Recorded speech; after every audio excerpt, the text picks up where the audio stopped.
ఈ యెరూషలేము దేనికి సాదృశ్యంగా ఉంది అని పరిశీలన చేస్తే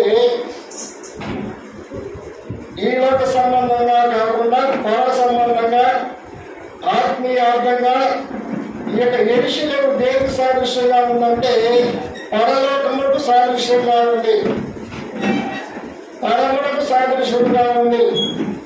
నువ్వు పరలోకానికి వెళ్ళాలంటే, నువ్వు పరములకు చేరాలంటే, ఆ పరలోకాలను సంపాదించుకోవాలంటే నీ అంతగా నీకు వెళ్ళిపోలేవు. కొన్ని పనులు చేస్తే వెళ్ళగలరు. ఏమిటా పనులంటే, ఇక్కడ పరిశుద్ధ గ్రంథంలో యెరూషలేమునకు సమీపించి, ఆ యెరూషలేము దగ్గర ఉన్నటువంటి ఒక గ్రామం ఉంది, బేత్ఫగే అనే గ్రామం ఉంది. అక్కడ ఒక కట్టబడిన గాడిదయు గాడిద పిల్ల ఉంది అని చెప్పాడు. సాధారణంగా ఈ యెరూషలేము దేనికి సాదృశ్యంగా ఉందని మరి చదివిస్తుందంటే మన యొక్క పరలోకములకు సాదృశ్యంగా ఉంది. మనందరం కూడా మన స్థిరమైన శాశ్వతమైన ప్రదేశం ఏమిటంటే పరలోకం. ఆ పరలోకానికి వెళ్ళాలి అన్న ఆశ మీలో ఎవరికైనా ఉంటే ఈ మాటలు తూచా తప్పకుండా పాటించడానికి ప్రయత్నం చేయండి. ఇక్కడ గాడిదయు గాడిద పిల్లలు అవి ఎలా ఉన్నాయంటే మొదటిగా కట్టబడి ఉన్నవి. దాని విషయాలు మనం చూసినప్పుడు నీవు ఈ పరిశుద్ధ సన్నిధానములో ఆ పరలోకంలో ప్రవేశించాలంటే యెరూషలేమునకు సాదృశ్యంగా ఉండడం అంటే ఆ పరమ కాణానికి ప్రవేశించాలంటే, యెరూషలేము సాదృశ్యంగా ఉండడం అంటే ఆ పరమ యెరూషలేము అంటారు. దానికి పేరేంటంటే యెరూషలేముకు మరొక పేరు పరమ యెరూషలేము అనగా దేవుని సన్నిధి. అక్కడే మందిరం కట్టబడినది, అక్కడే సొలొమోను మందిరం కట్టబడినది. దావీదు 40 సంవత్సరాలు యెరూషలేములో పరిపాలన చేశాడు. సౌలు ఆ యెరూషలేములో 40 సంవత్సరాలు పరిపాలన చేశాడు. సొలొమోను కూడా 40 సంవత్సరాలు యెరూషలేములో పరిపాలన చేశాడు. యేసు ప్రభువు వారు మరి విన్నారు అక్కడ ఆయన మీద అక్కడ జరుగుతుందని మరి చాలా మంది పండితులు చెబుతూ ఉన్నారు. ఇక్కడ యెరూషలేము గురించి కొన్ని విషయాలు మనము పరిశీలన చేద్దాం. యెరూషలేము అనగా అర్థం ఏమిటంటే సమాధాన పట్టణము అని అర్థం. యెరూషలేము అనగా అర్థం ఏమిటంటే సమాధాన పట్టణం. దానిలో సమాధానం ఉంటుంది, శాంతి ఉంటుంది. ఎవరైతే యెరూషలేముకు వస్తారో ఆ యెరూషలేములో శాంతి ఉంటుంది, సమాధానం ఉంటుంది.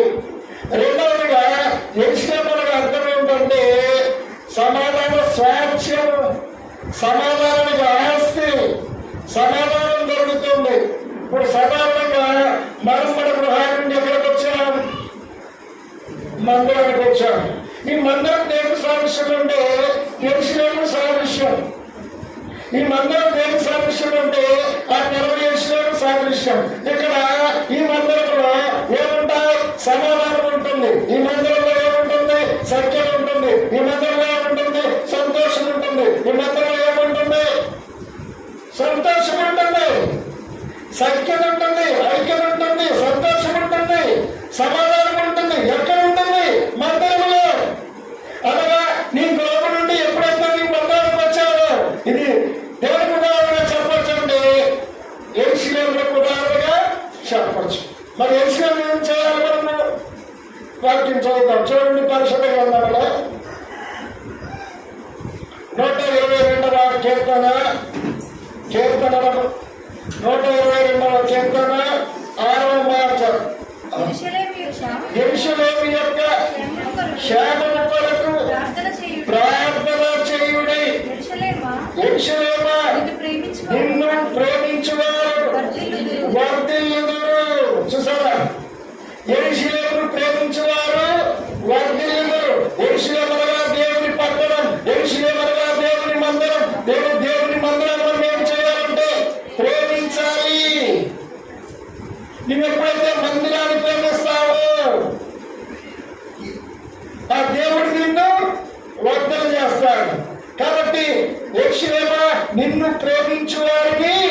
వర్ధలు చేస్తాడని చెప్తున్నాను. కాబట్టి మనము యెరూషలేములో దేవుని పట్టణాన్ని ప్రేమించాలి. ఆ పట్టణంలో క్షేమం కొరకు ప్రేమ చేయాలి. ఆ పట్టణంలో క్షేమం కొరకు, ఐక్యత కొరకు, సమాధానం కొరకు మనందరం కూడా ప్రార్థన చేయవలసిన వారుగా ఉన్నాము. మరి ఆ పరమేశ్వరం వెళ్ళాలంటే ఇట్ ఈజ్ నాట్ ఈజీ. అదేమి పెద్ద ఈజీ అని కాదు, చాలా కష్టం. ఆ కష్టాలన్నీ అధిగమించు, ఆ కష్టాలన్నీ మరి దాటుకుంటూ ఆ హర్డల్స్ ని, ఆ బండల్స్ ని మనం దాటుకుంటూ ఏం చేయాలంటే ఆయన పరమేశ్వరుని ప్రయాణం చేయాలి.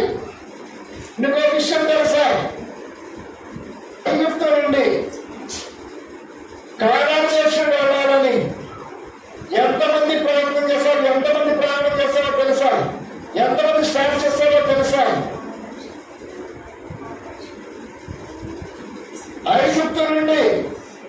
ఐగుప్తులో 400 సంవత్సరాలు వారు బానిసత్వంలో చేసి ఉన్నారు. ఆ బానిసత్వాన్ని దేవుడు మరి విడిపించిన తర్వాత మోషేను నాయకుడిగా చేసుకుని ఆ యొక్క ఐగుప్తు నుండి బయలుదేరిన వీరు ఎక్కడికి వెళ్ళాలని ఆశించారు? పరమ కానాను దేశం, పాలు తేనెలు ప్రవహించు కానాను దేశం వెళ్ళాలని ఆశించారు. చూడండి పరిశుద్ధ గ్రంథంలో సంఖ్యాకాండంలో మాట రాయబడి ఉంది. 14వ అధ్యాయము 23వ మాట. సంఖ్యాకాండము 14వ అధ్యాయము 23వ మాట. కాగా వారి పితరుల ప్రమాణ పూర్వకముగా నేనిచ్చిన దేశమును వారు చూడరు. నన్ను అలక్ష్యము చేసిన వారిలో ఎవరును వారిని చూడరు. ఈ లోక సంబంధమైనటువంటి ఆ కానాను దేశాన్ని చూడలేకపోయారు. ఎవరు? ఇశ్రాయేలీయులు.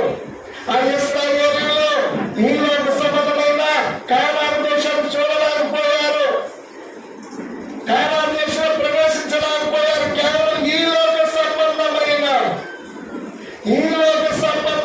కానాను దేశాన్ని చూడలేకపోయారు. ఎందుకంటే వారు 10 మారులు నేను ఐగుప్తులను అరణ్యములను చేసిన శుచిక్రియలను నా మహిమను చూచిన ఈ మనుష్యులందరూ ఈ 10 మారులు నా మాట వెనుక నన్ను పరిశోధించి నా మాట వెనుక కేవలం ఐగుప్తు నుండి ఆ కానాను దేశం వెళ్ళి ఈ యొక్క ఇశ్రాయేలు ప్రజలు 10 మారులు దేవుణ్ణి శోధించారు. ఆయన కార్యాలు చూస్తూనే ఉన్నారు, ఆయన అద్భుతాలు చూస్తూనే ఉన్నారు. ఆయన ఎర్ర సముద్రమును పాయలుగా చేయడం చూశారు. ప్రార్థన చేసి ఆకాశం నుండి మన్నాను కురిపించిన దేవుడు, ప్రార్థన చేసి బండ నుండి నేలను ఇచ్చిన దేవుడు ఎన్ని కార్యాలు చూస్తున్నారు. ఐగుప్తు దేశంలో ఆ నేతలు పుట్టించిన దేవుడు, ఐగుప్తులో తులసిలను చంపిన దేవుడు, ఐగుప్తులో ఆ తులసిలందరికీ అర్థము చేసిన వారు, వడలను కుడిపించారు, నీళ్లు రక్తంగా మార్చారు. ఎన్నో అద్భుత కార్యాలు, 10 అద్భుత కార్యాలు ఐగుప్తులో చేశారు. గోషేనులో వెలుగుండి ఐగుప్తంతా కూడా చీకటి కమ్మిన ఆ యొక్క చీకటిలో ఉన్నారు ఐగుప్తీయులందరూ. మరి వీరులో ఉన్నారు. కేవలం ఈ ఐగుప్తు నుండి కానానికి వెళ్ళలేకపోయారు. మనము ఆ పరమేశ్వరం వెళ్తామా? ఆ పరమేశ్వరం వల్ల ఆ సత్తువ, ఆ యొక్క ఉదయశుద్ధి, ఆ మనస్సాక్షి, ఆ దేవుని నమ్మిక మనకున్నాయా? ఒకసారి ఆలోచించండి. కేవలం ఐగుప్తు నుండి బయలుదేరిన 6 లక్షల మందిలో ఇద్దరు కానాను చేరారు. వారిలో ఒకరు కాలేబు, రెండవది యెహోషువ. మరి నీవు, నేను, మనందరం కూడా ఆ పరమ యెరూషలేము వెళ్ళాలంటే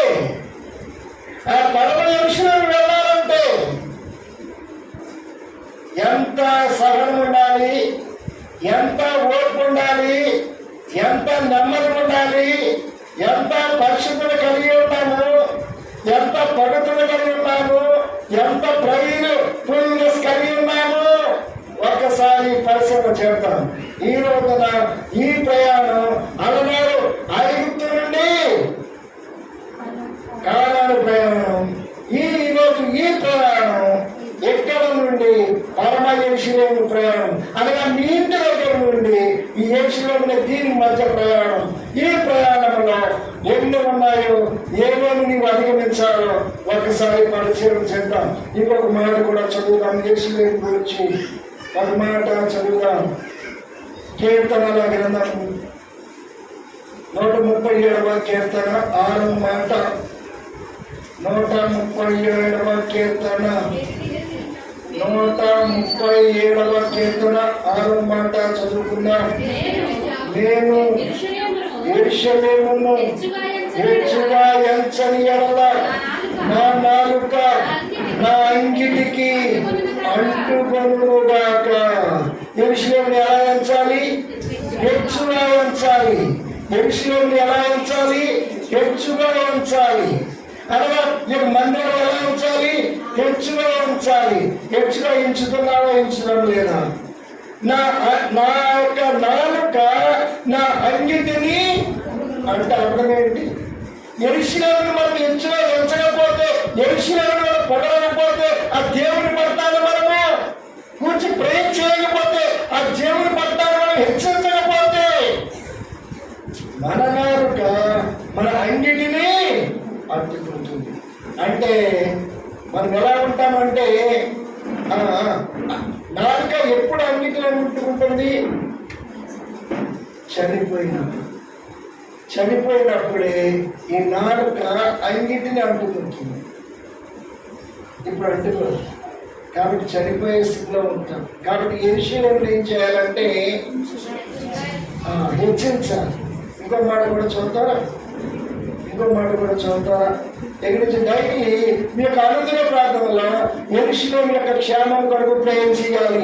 యెరూషలేముని ప్రేమించాలి. ఏం చేయాలి?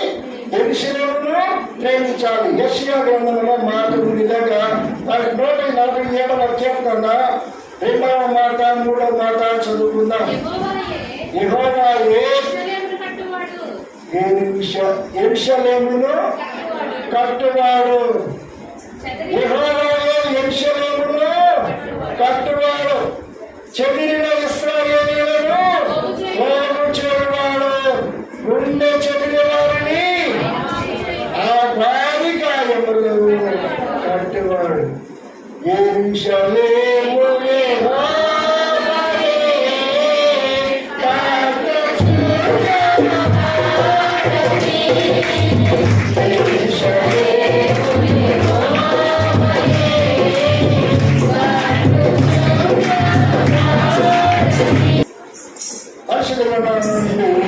యెరూషలేము కట్టువాడు.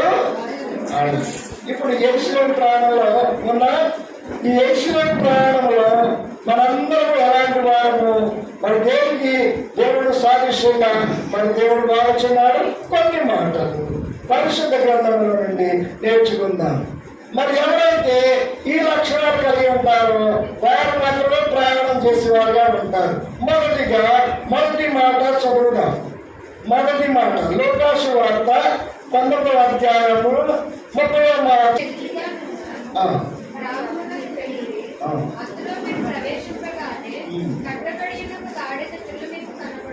కట్టబడి ఉన్న ఒక గాడిద పిల్ల మీకు, దాని మీద ఏ మనుషుడు ఎప్పుడు కూర్చోడు. ఈ గాడిద ఎలా ఉంది? కట్టబడింది. ఈ గాడిద ఎలా ఉంది? కట్టబడి ఉంది. 10వ తరగతి వరకు పిల్లలు స్కూల్ వెళ్తారు, 3 months గా ఉండరు. అమ్మ నాన్న చెప్పు చేతుల్లో ఉంటారు. కాలేజీకి వెళ్ళిన తర్వాత రెక్కలు 3 months అయిపోతారు. ఇష్టానుసారంగా సినిమాలు చూడవచ్చు, తల్లిదండ్రులు తెలియకుండా ఎన్నైనా చేయొచ్చు. అంటే కట్టబడి ఉంది ఈ కాగితం, వేటి చేత కట్టబడి ఉంది, చాలా వాటి చేత కట్టబడి ఉంది. పరిశుద్ధ గ్రంథంలో నువ్వు కట్టబడి ఉన్నావా ఈ లోకంలో? దేని చేత కడతారంటే కట్లు కట్టేవారు దేవుడు కడతారు సమా. ఎవరు కడతారంటే సాతాను కడతారు. సాతాను కడతారు, దేవుడు నిన్ను విడిపిస్తాడు. సాతాను కడతాడు, దేవుడు ఏం చేస్తాడు? విడుదల చేస్తాడు. మరి నీకు ఏం కట్లు ఉన్నాయి? ఎలాంటి కట్లతో నీవు బంధించబడ్డావు? ఎలాంటి కట్లతో నీవు ఉన్నావు? ఆ కట్లన్నీ విప్పువాడు, ఆ కట్లన్నీ తెప్పువాడు, ఆ కట్ల నుండి విడుదల చేయవాడు మన ప్రభువైన యేసు. చాలా మంది చాలా కట్ల ద్వారా మందిరానికి రాలేరు. చాలా మంది చాలా కట్లు ఉంటాయి. పరిశుద్ధ గ్రంథంలో ఈ కట్లు మరి ఇక 116 పదహారు చదువుతాం ఒక్కసారి. ఈ కట్లు ఎప్పటికీ శక్తి గలవాడు ఎవరు అంటే 116 కీర్తన 16 మాట. యెహోవా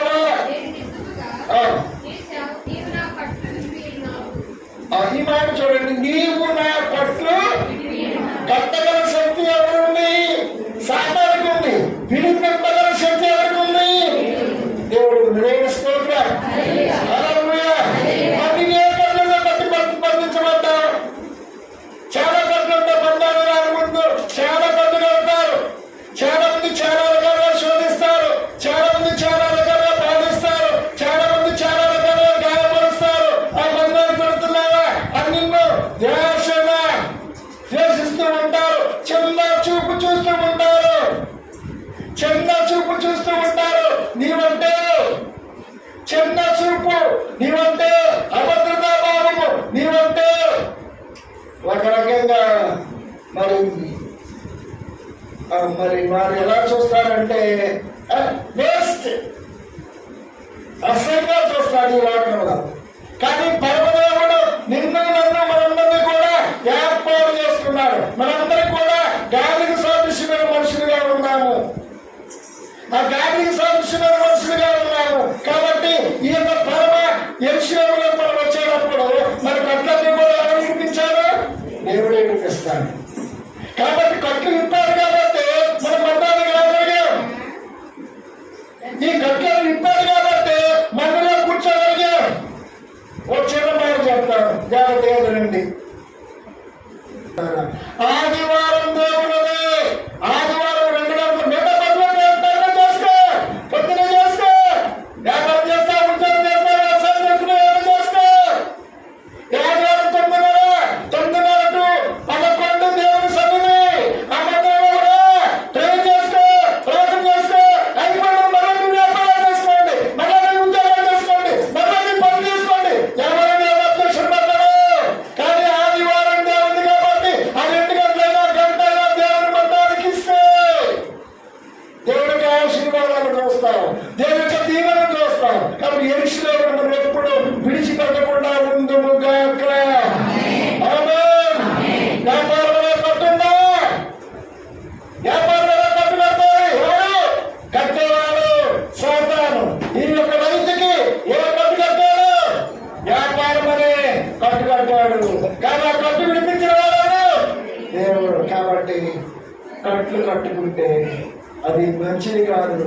ప్రభువా, నాకు బాగా కట్టుందయ్యా, పరమ అనారోగ్యంలో కట్టుందయ్యా, పరమ అప్పుడులో కట్టుందయ్యా, పరమ బాధలో కట్టుందయ్యా, పరమ టాన్సీలో కట్టుందయ్యా, పరమ శోధనలే కట్టుందయ్యా, ఇరుగు పరివారాలు కట్టుంది. ప్రభువా, నా కట్లు విడిపించే శక్తి కలిగేవాడు నీవే కదా, నన్ను రక్షించే దేవుడు నీవే కదా, నన్ను కాపాడే దేవుడు నీవే కదా ప్రభువా అని ప్రార్థన చేస్తే ఆ పరమేశ్వరుడు దేవాదేవుడు ఆ కట్లు విడిపించి నడిపిస్తాడు. చూడ పరిశుద్ధ గ్రంథంలో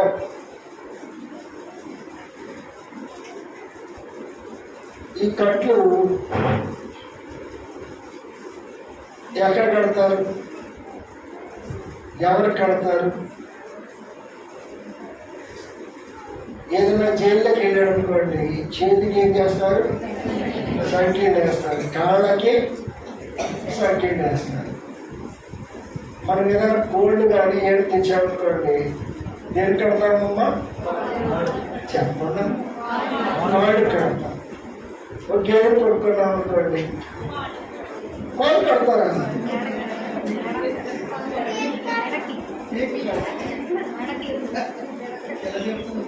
ఆ పాట చెప్తానండి, పేరు కడతాము, నెల కడతాం కదమ్మా. అది చూపు సరిగ్గా చెప్తుంది. అదే గేదెకి వాడి కడతాం. మరి దేవుడు కూడా మనకి ఎక్కడ కడతాడో చూసి చూద్దాం. చూడండి, పరిశుద్ధ గ్రంథంలో యెషయా గ్రంథము 52 యెషయా గ్రంథము 52వ అధ్యాయము 2వ మాట చదువుకుందాం.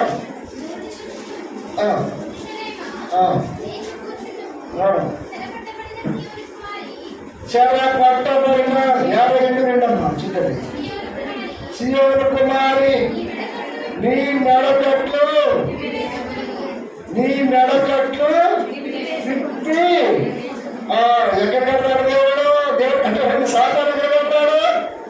మెడ కడతాడు, కాడ కడతాడు, వేలు కడతాడు, అన్ని కడతాడు. కానీ మెడకట్లు విప్పుకోవడము. నీ మెడకట్లు విప్పే దేవుడు ఎవరంటే దేవుడు. కాబట్టి ఇలా సొంతంగా ఎన్ని కట్లున్నా, ఆదివారం మీ ఇంటికి చుట్టాలు వచ్చిన చుట్టాలనే కట్లు ఏం చేయాలి? ఏం చేయాలి? ప్రార్థన చేయాలి. ప్రభా, ఆదివారం క్రియలుగా ఉండడానికి ఏ కట్లు కూడా సాతాను కట్టకుండా ఉండాలని సహాయం చేయాలి ప్రభా అని మీరు ప్రయోగం చేస్తున్నట్టు. ఆదివారం చుట్టాలు తప్పకుండా ఉంటుందా? ఆదివారం అల్లుళ్ళు వస్తారు, ఆదివారం కోడళ్ళు వస్తారు, ఆదివారమే ఇంకా వస్తారు, స్నేహితులు వస్తారు, ఆదివారం సండ సెలవు కదా వస్తారు. ఆదివారం అన్ని కట్టుకుని అందరూ ప్రయత్నం చేస్తారు. చుట్టాలు డబ్బులు, అల్లుడు డబ్బులు, కూతురు డబ్బులు, కోడలు డబ్బులు, ఎన్నో రూపాయలు, 10 రూపాయలు ఆదివారం డ్యూటీ పడతారు. ఆదివారమే అన్ని రూపాయలు కూడా ఆదివారం. మరి ఏ కట్టు నీకు దయచేసి కట్టు మనం ఏం చేయాలంటే, ప్రభా ఏ కట్టు కూడా సాధారణ కట్టకుండా 18 కట్టు నుంచి విడిపించి ప్రభా ఆదివారం నీ మందరి పనులు నీకు ధ్యానం చేసేవాడిగా, నీ నామను కనపరిచేవాడిగా ఉండడానికి సహాయం చేయకూడదా అని నీవు ప్రార్థన చేయాలి. కాబట్టి మొదటిగా గారికి సాక్షిగా మనం ఎప్పుడు కట్టడం కూడా నింపుకోవడం కాదు, కానీ ప్రభు అక్కడికి ఇప్పేలాగా ప్రార్థన చేసుకోవాలి. కట్టులో ఎలాంటి కట్టులు నాకేమో తెలియదు, కానీ ఎన్ని కట్టుల చేత మరి మీకు బంధించబడ్డారో నాకు తెలియదు. కానీ ఒక్కసారి ప్రేర్ చేసుకోండి. ప్రభు, నాలో ఉన్న కట్లని తీసివేయండి ప్రభు, నాలో ఉన్న కట్లను నింపండి ప్రభు. నీ మందిరం మార్గాన్ని సరళం చేయండి ప్రభు. నీ పరమేశ్వరం రావడానికి సహాయం చేయండి ప్రభు. ఇక్కడ ఈ విషయం రాకపోతే ఆ పరమాత్మ నువ్వు ఎలా వెళ్ళగలుగుతుంది ప్రభు? ఆదివారం మీది కాబట్టి ప్రభు ఒక గంట 2 గంటలు నీ మందిలో పడిపోయి గంట బ్యాక్గ్రౌండ్ ఇచ్చే ప్రభు. నిలిచే ఆశీర్వాదాలు, నిలిచే మేలు, నిలిచే నీళ్ళు నేను మా కుటుంబం ఆ సంఘం అంతా కూడా పొందుకునే భాగ్యాలుగా ఇచ్చే ప్రభు అని ఆదివారం ఎలాంటి కట్లు కట్టకుండా మీరేం చేయాలి? ప్రార్థన చేయాలి.